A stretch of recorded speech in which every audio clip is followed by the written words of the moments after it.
As campás que hoxe soan en Santiago xa soaban hai máis de 3 séculos, mentres o reloxo monumental da Berenguela pasa polo taller para estar a punto para o ano santo de 2027, quen dá as horas agora é outra bella coñecida, Santiago o Maior. Así soa.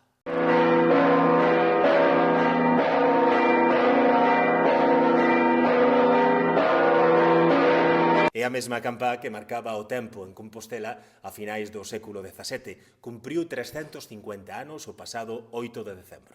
Por iso, o seu primeiro nome foi a Concepción.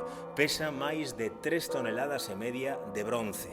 Foi a primeira gran campá da Torre do Reloxo, antes incluso da Berenguela, que chegou 50 anos despois.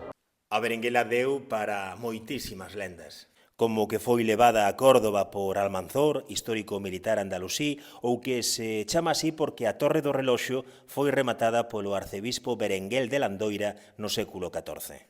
Segundo nos conta Xosé Troiano, investigador e cofundador da Asociación Cultural Campaneiros de Galicia, son iso, lendas. A Berenguela non se moveu ata 1998. Fixeron unha réplica dela en Holanda, porque o único artesán de campás que queda aínda activo en Galicia, Campás o Campo, en Arcos da Condesa, no concello de Caldas de Reis, non tiña infraestructura de abondo para facer un sino de tal calibre, 6 toneladas de peso. A chegada da nova Berenguela foi un acontecemento en Santiago. A Berenguela Bella está exposta no claustro da catedral. Hoxe a Torre do Reloxo prepárase para unha restauración histórica de case 2,5 millóns de euros de custe.